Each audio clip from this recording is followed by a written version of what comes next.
Será terrible por AM750, cada uno desde su casa, pero recuerden que además de estar en contacto a través de la 750, nos pueden encontrar en las redes sociales, como La Venganza Radio, y el WhatsApp de los oyentes, que es 6585-5580. Vamos a hablar de la conspiración de los cardenales. Es una conjura que tuvo lugar en Florencia en el año 1517. Cuadro de situación. La familia Médicis había vuelto a instalarse en el poder. Estamos hablando de Florencia, ¿no? La familia Médicis dominaba la política de Florencia. Decíamos que había vuelto a instalarse en el poder porque habían sido momentáneamente expulsados en 1494. Ahora estamos en 1517. Pasaron en ese lapso Savonarola, una república, los Soderini, eran una familia muy poderosa de Florencia también. En 1512 estaban de vuelta. Y en 1517 se sitúa esta conspiración de la que hablamos. Pero, digamos, que al frente de la familia Medici estaba nada menos que Giovanni de Medici, que muy poco después fue consagrado papa. O sea que Giovanni de Medici fue León X. León X, un tipo que construyó muchísimo, en fin. Giovanni era el segundo hijo varón de Lorenzo el Magnífico, y de Clarisa Orsini, de la no menos ilustre casa de Orsini. Gocemos del papado que Dios nos dio, escribió León X a su familia luego del nombramiento.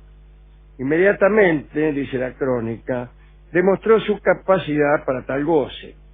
Su ceremonia de coronación fue más un desfile de victoria que una sobria ceremonia religiosa. Vendió más de 2.000 cargos religiosos, y de ahí sacó el dinero para mantener una corte muy lujosa y para hacer una serie de obras también más bien superfluas. Decidido a hacer de Roma un centro artístico, se dedicó a terminar la obra de su predecesor, Julio II. Bueno, Julio II también era un campeón mundial de los gastos, y ahí fue el que le encargó a Miguel Ángel la Capilla Sistina y otras muchas obras, la primera de las cuales fue la tumba de Julio II. Y sin embargo, Miguel Ángel nunca la terminó. Nunca terminó esa tumba, que era un proyecto grandioso. Sin embargo, hay fragmentos de la tumba, por ejemplo, el Moisés.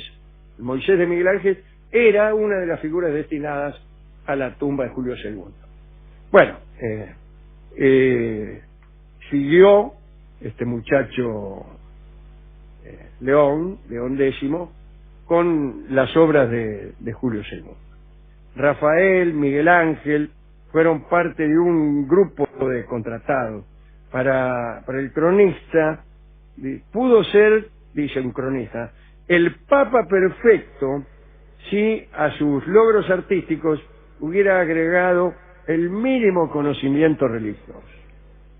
Las crónicas cuentan que León era inteligente, curtido en política, muy rico, magnificente, de aspecto noble, simpático, en fin, tenía un montón de virtudes. León fue anfitrión de banquetes que ofrecían manjares como, por ejemplo, lenguas de pavo y tartas de las que salían volando ruiseñores vivos. Yo paso, para mí, un sándwich de miga, por favor. Sí. Empleó a un bufón para divertirlo cuando comía hasta 20 pollos pequeños en una cena.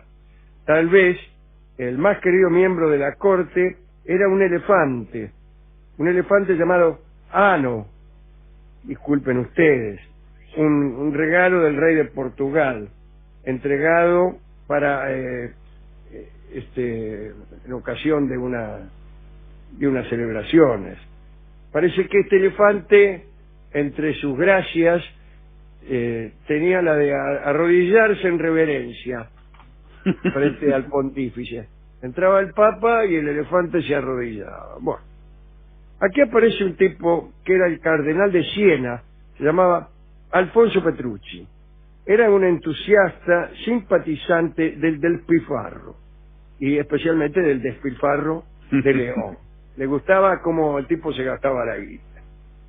Pero Petrucci y otros miembros del Colegio de Cardenales se desilusionaron al saber que el tesoro papal se usó en guerras contra el duque de Urbino. Parece que el Papa tuvo un conflicto con el duque de Urbino y la guita que tenía guardada para despilfarrar, era lo que le gustaba a Petrucci, se la gastó en la guerra. Es que León X quería que Urbino fuera gobernada por su sobrino Lorenzo. Muchos Medici se llamaban Lorenzo y otros se llamaban Juan, ¿no? Giovanni. Pero la cosa empeoró para el cardenal Petrucci porque de pronto se metieron con Siena, su propio territorio. El Papa reemplazó al hermano de Petrucci, que era el que gobernaba Siena, y nombró a un favorito de los Medici. Por si fuera poco, también se apoderó de la fortuna de esa familia. Bueno, imagínense, furioso y resentido con la actitud del Papa, el cardenal Petrucci decidió actuar y preparó la venganza atrayendo a su causa a varios cardenales que por distintos motivos estaban dispuestos a ayudar. Nómina de tipos que odiaban a León X, el Papa Medici, y que recibieron la carta de Petrucci. Francesco Soderini no olvidaba que su hermano Piero había perdido el gobierno de Florencia por culpa de los Medici. Segundo, Benedetto Sauli había visto rechazada su pretensión al arzobispado de Marsella. Rafael Sansoni Riario había perdido la silla pontificia frente a León X en el cónclave. Bueno, alguno tenía que ganar, que todo lo que pierdan van a conspirar. ¿Cómo es esto? Si ganamos, ganamos. Acá el que pierde se dedica a tratar de asesinar al Papa León. Adriano Castellensi quería que lo reventaran a León porque estaba llamado a sucederle con el favor del emperador Maximiliano, el emperador del imperio germánico. Bueno, pero parece que Petrucci no era muy bueno para conspirar. No, conspiraba mal. ¿Entiende? Todos se enteraban de sus secretos, llamaba cómplices torpes. Bueno, en las cartas no era muy sutil. Invitaba solemnemente a apuñalar a León. Se le chavaba enseguida el tipo. Bueno, los cardenales ni le respondieron para no levantar la perdiz. Pero la carta, una de las cartas enviadas, había sido interceptada y estudiada por los agentes del Papa. La orden de León fue esperar que se mandaran otra idea de conspiración para actuar.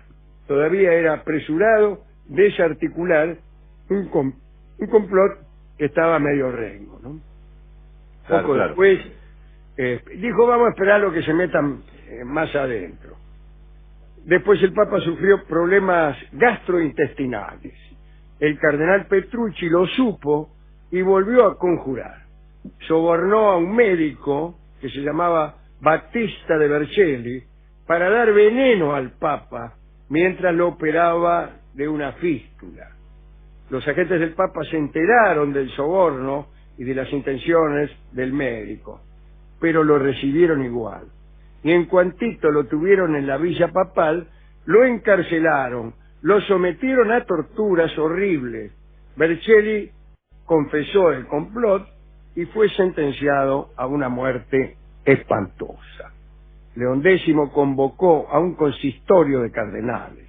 Al final de un largo discurso, dijo que entre ellos había enemigos. Se quitó la mitra y elevando el tocado papal sobre los cardenales dijo: en nombre de este símbolo de Cristo prometo perdonarlos si confiesan sus crímenes. Si hay acá un traidor, que confiese que en nombre de esta mitra que enarbolo aquí, prometo perdonarlo. ¿Y? Como nadie respondió. Claro. Nadie respondió. Entonces el Papa dijo, confrontó a cada cardenal. Dice, los voy a interrogar.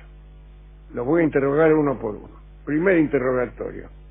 Lo miró a uno y le dijo, ¿inocente o culpable?